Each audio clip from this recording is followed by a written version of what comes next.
Look, mergers are painful, not just on paper, but deep inside your teams, your people who actually make your business run. The biggest nightmare? Losing your top talent after the deal closes. It's the silent killer that no slide deck or spreadsheet ever warns you about.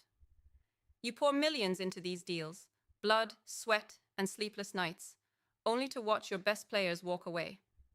That frustration, you know it, you feel it. It stings because it's not just money lost, it's trust, it's momentum.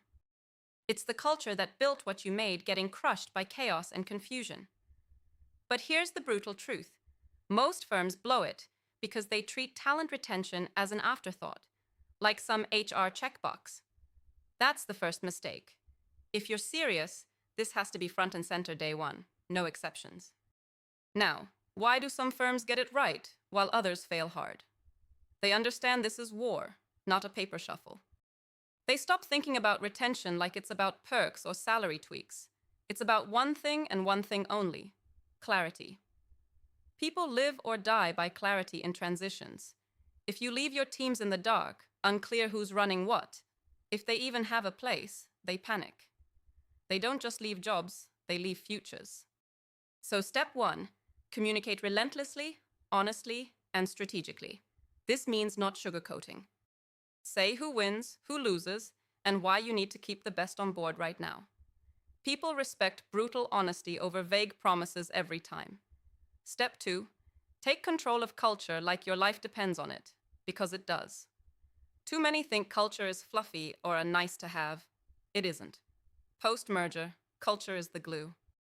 If you don't design a clear shared culture fast, you get turf wars, petty fights, and talent walking out the door.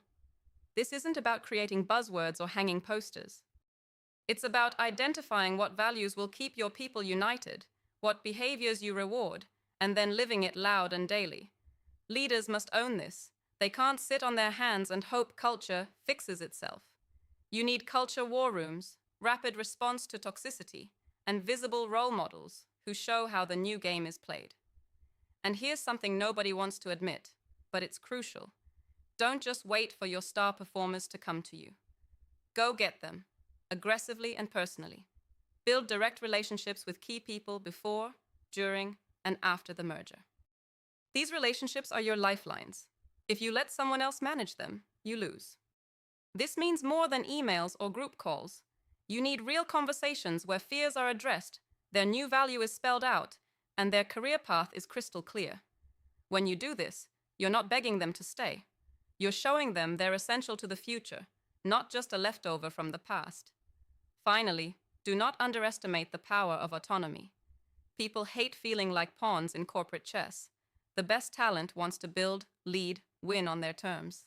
Give them room to shape how they work in the new company. Create space for initiative and ownership, even if it feels risky. This isn't chaos. It's controlled freedom. Freedom with clear guardrails. If you won't give them this, someone else will. That's how talent deserts form overnight. Bottom line, talent retention post-merger isn't some HR problem you solve with events or swag. It's a strategic weapon. The firms that master it focus on brutal honesty, take culture seriously as a battlefield, personally own relationships with their people, and let their key players run the show in new ways.